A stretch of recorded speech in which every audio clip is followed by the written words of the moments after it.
Before the questions begin, the witness has already touched the boundary.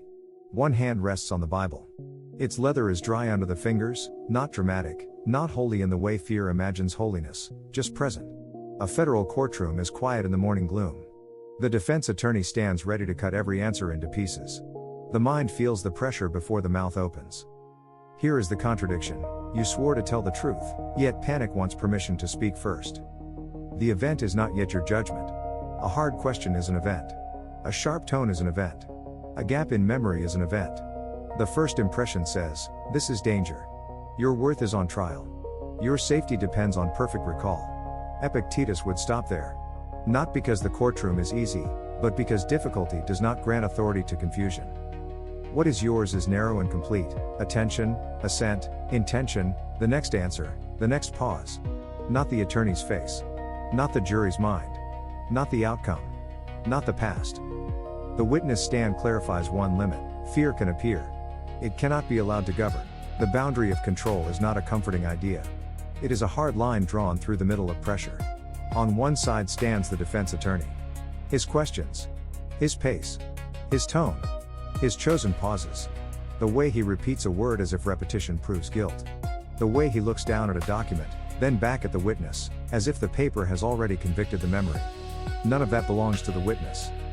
On the other side sits the ruling faculty. Judgment. Assent. Intention. Attention. The next response. The decision not to let confusion become command. That belongs to the witness. Epictetus does not ask whether the courtroom feels fair. He asks a stricter question: what part of this is yours to govern? Not what part do you prefer? Not what part would you change if power were handed to you? Not what part do you resent? What part is actually under your authority? The witness may want the attorney to speak with restraint. That is not his property. He may want the judge to intervene sooner. Not his property. He may want the jury to understand his nervousness correctly. Not his property. He may want his own memory to arrive clean and complete, without delay, without gaps, without the humiliating fog that sometimes comes when every eye in the room is waiting. Even that is not fully his property. Memory appears. Memory withholds. Memory sharpens. Memory blurs. The past is not a clerk waiting obediently behind the witness stand, ready to hand over perfect records on demand. The witness can make an effort. He can attend. He can refuse invention.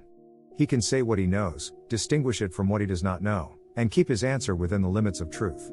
But he cannot force the past to become clear by fearing it. This is where many people lose the line. They treat an external demand as if it creates an internal duty to panic. The question comes fast. The room feels heavy. The leather of the Bible is dry beneath the hand. The body registers the seriousness of the oath, and the mind makes a leap. Because this matters, I must be afraid. Because I am afraid, I must obey the fear. Because I am confused, I am failing. That is not reasoning. That is surrender dressed as urgency. The event is the attorney asking. The impression is that the question threatens your standing, your credibility, your safety, your future. The judgment is the mind saying, this pressure has authority over me. Assent is the moment you agree with that judgment and let it choose your answer. The Stoic work begins before the answer leaves the mouth. It begins in the small space where the witness notices a question has been asked. Fear has appeared. Confusion has appeared. The attorney's tone has appeared. None of these has yet become my ruler unless I make it so. This is not passivity. It is discipline. A passive witness collapses into whatever the room demands. A disciplined witness recognizes the room without handing the room the keys to judgment. The boundary of control does not make the cross-examination pleasant. It makes it intelligible. It tells the witness where to stand inwardly. He cannot control whether his pause looks suspicious. He can control whether the pause is used honestly. He cannot control whether the attorney tries to make uncertainty sound like deceit. He can control whether he confuses uncertainty with deceit inside his own mind. He cannot control whether the jury likes it.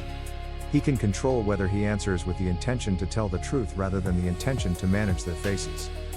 This is the difference between conduct and outcome. Outcome belongs to the web of events, evidence, law, argument, memory, timing, perception, the decisions of other people. Conduct belongs to the person acting now. Epictetus cuts away the illusion that peace depends on arranging the entire room. Peace, in the Stoic sense, begins when the ruling faculty stops reaching for what it cannot hold. The witness does not need to dominate the courtroom. He needs to govern the next act. That act may be a pause.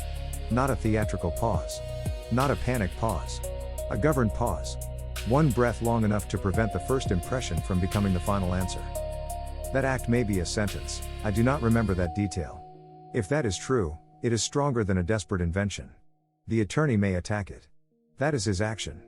The witness must not attack his own integrity by pretending certainty where certainty is absent. That act may be a correction. Let me clarify. Not to escape pressure, but to serve accuracy. The courtroom may reward speed, but truth is not required to imitate speed. The oath was not to answer instantly. It was to tell the truth. The Bible under the hand is not a charm against fear. It is an anchor for duty. Its dry leather reminds the witness that a promise has been made. But the promise is not, "I will feel calm." The promise is not, "I will remember perfectly." The promise is not, "I will defeat the attorney." The promise is, "I will not knowingly abandon the truth because pressure has arrived." That is within the boundary. A ruthless question can expose confusion. It cannot force assent. A sharp tone can disturb the body. It cannot decide the judgment. A courtroom can put reputation at risk. It cannot make reputation higher than character unless the witness agrees. The limit that clarifies control is severe, but it is also freeing. The witness has fewer possessions than panic claims. He does not possess the attorney's restraint, the jury's opinion, the judge's timing, the smoothness of memory, or the final interpretation of his words. But what remains is enough for responsibility. He possesses the next honest use of attention. He possesses the refusal to let panic outrank judgment. He possesses the choice to answer from what he knows, not from what fear demands. And in that narrow possession, the witness stands where a free person stands, not untouched by pressure, but not owned by it. On the witness stand, the danger is not only the attorney's question. The deeper danger is the speed of the mind. A question is asked. The attorney leans on one phrase. The courtroom becomes still. The witness feels the dry leather of the Bible under his fingers and notices a blank place where memory should be. In that instant, three things happen so quickly that most people treat them as one thing. First, there is the impression. The impression says, "This is urgent. This is personal. This is a threat." It arrives without permission. It does not ask to enter. It appears with force because the setting is formal, the stakes are visible, and the witness knows that words spoken here may matter beyond the room. The impression is not yet guilt. It is not yet truth. It is not yet a command. It is an appearance. Epictetus would insist on that distinction. The first appearance of a thing is not the same as the thing itself. A sharp question appears hostile. A pause appears dangerous. A confused memory appears shameful. A defense attorney's confidence appears like authority over reality. But appearance is not judgment. The event is plain, a question has been asked. The impression adds heat, you are in danger. Then comes judgment. Judgment is where the mind gives meaning to the impression. The witness does not merely notice pressure. He interprets pressure. He says inwardly, "If I cannot answer immediately, I will look dishonest. If I look dishonest, I am ruined. If this attorney can confuse me, then his method has power over my worth." Now the courtroom has entered the ruling faculty. Not by force. By agreement. The attorney did not place that judgment inside the witness. The attorney created pressure. The witness supplied meaning. That distinction may feel severe, but Stoicism depends on it. Without it, every outside event becomes master. Every tone becomes law. Every raised eyebrow becomes a verdict. Every blank in memory becomes an accusation. The witness must see the hidden claim. Because I feel panic, panic must be wise. That is the value error. Panic has been inflated above judgment. The body trembles, and the mind mistakes trembling for instruction. Confusion appears, and the mind treats confusion as proof that truth has failed. The attorney presses, and the mind treats pressure as authority. But panic has no natural right to command. It may announce itself. It may affect breath, throat, hands, and face. It may make the leather under the fingers feel sharper than before. But it does not know what is true. It does not know what is honorable. It does not know what answers should be given under oath. Panic can report disturbance. It cannot govern conduct. Then comes assent. Assent is the yes of the mind. It may not be spoken aloud, but it directs the body. The witness assents when he lets panic decide the next word. He assents when he rushes to fill a silence that should be used for accuracy. He assents when he says more than he knows because uncertainty feels intolerable. He assents when he refuses to clarify because the attorney's expression has made clarification feel weak. Assent is not the arrival of fear. Assent is the surrender to fear's interpretation. This is where responsibility lies. The witness is not responsible for the first flash of pressure. He is not responsible for the gloomy morning, the federal courtroom, the attorney's strategy, or the fact that memory sometimes comes unevenly under stress. He is responsible for the act of taking an impression as true without examination. A Stoic witness does not pretend the impression is absent. He names it. This appears threatening. That sentence creates distance. It does not remove the attorney. It does not guarantee memory. It does not change the jury's faces. But it stops the mind from collapsing event, feeling, and truth into one mass. This appears threatening is different from I am threatened. This appears shameful is different from I am ashamed because I have done wrong. This appears urgent is different from I must answer before judgment has examined the answer. The witness returns attention to the Bible, not as decoration, not as performance, but as a physical reminder of duty. The dry leather under the hand says nothing emotional. It simply anchors the present act, tell the truth, no more and no less. The attorney may want speed. The oath requires truth. The attorney may want contradiction. The oath requires truth. The attorney may want the witness to fear his own uncertainty. The oath still requires truth. Here the Stoic process becomes exact. Event, a ruthless question. Impression, this threatens me. Judgment, my safety and worth depend on answering perfectly. Assent trap, letting that judgment choose the next word. Correction, pause, name the impression, separate it from the event, and choose the next governable action. The next governable action may be simple. I need a moment. I do not recall. That is not what I said. I can answer that part. I cannot speak beyond what I remember. These are not evasions when they are true. They are disciplined boundaries.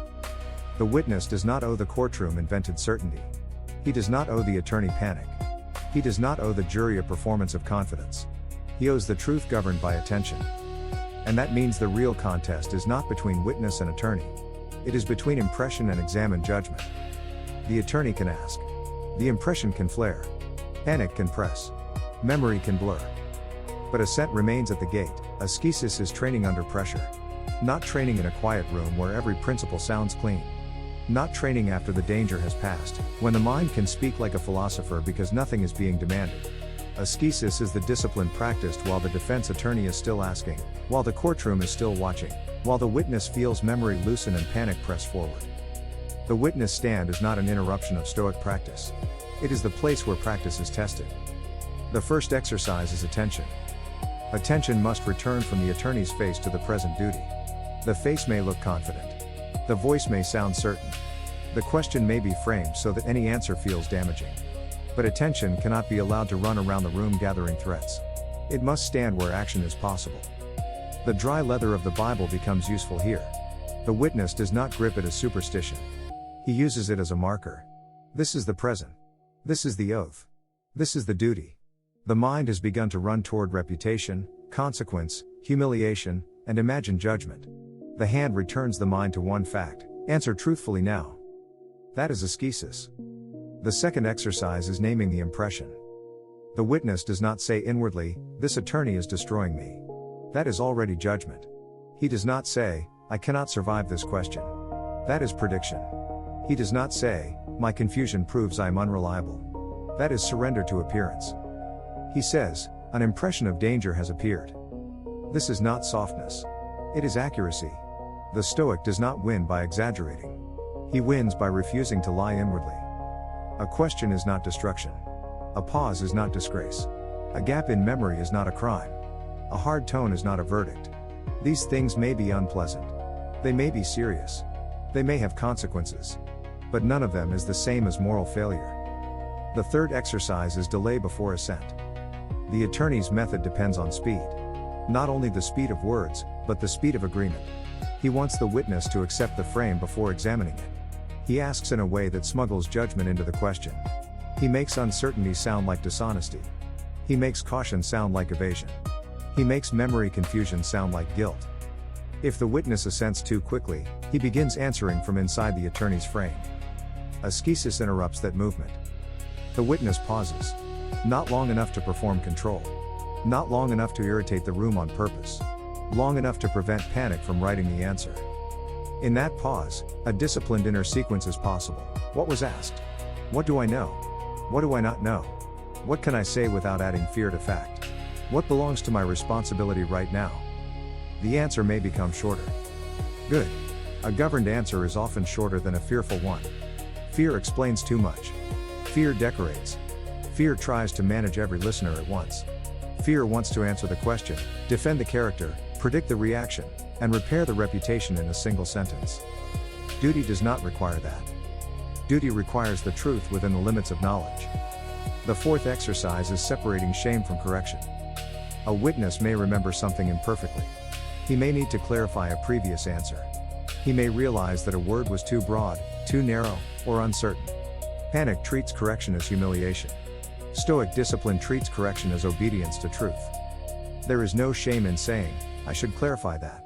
The shame would be in protecting an inaccurate statement because pride fears the attorney's reaction. Again, the boundary is exact. The attorney's reaction is not yours. The correction is yours. The courtroom's interpretation is not yours.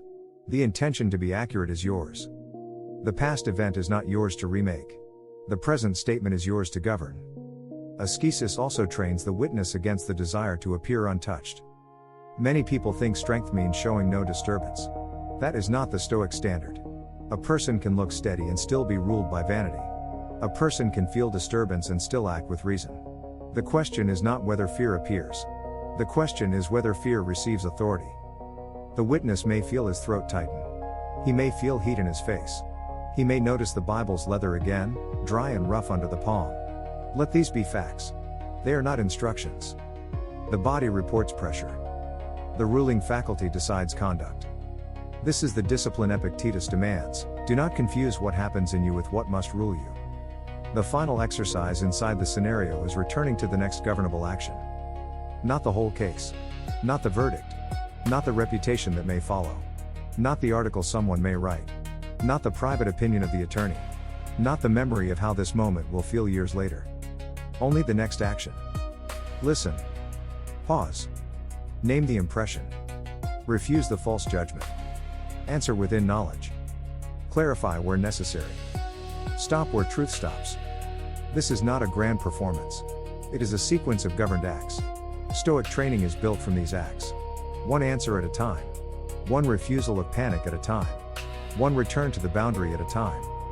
The courtroom may remain gloomy. The attorney may remain ruthless. Memory may remain imperfect. But the witness has practiced the essential thing.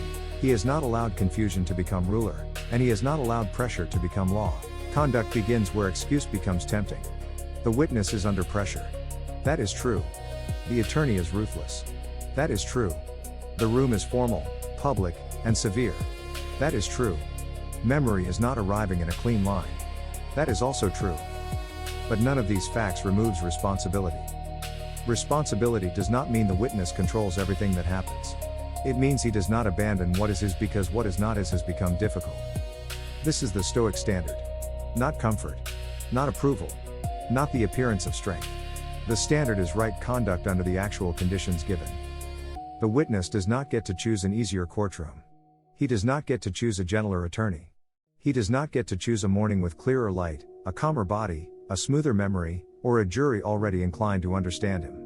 Those are not his materials.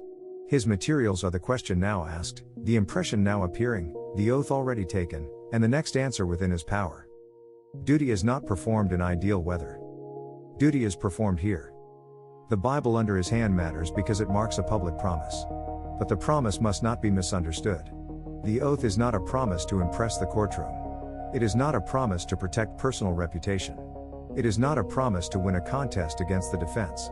It is not even a promise to satisfy every demand for certainty. It is a promise to tell the truth. That duty gives the witness a narrow road. He must not exaggerate. He must not shrink the truth to avoid discomfort. He must not pretend memory where memory is absent. He must not let panic create statements that sound useful but exceed what he knows. He must not let pride refuse correction. He must not let the attorney's pressure become an excuse for carelessness. The attorney may try to make the road feel impossible. He may frame a question so that yes sounds damaging and no sounds evasive. He may repeat a detail until the witness begins to distrust his own perception.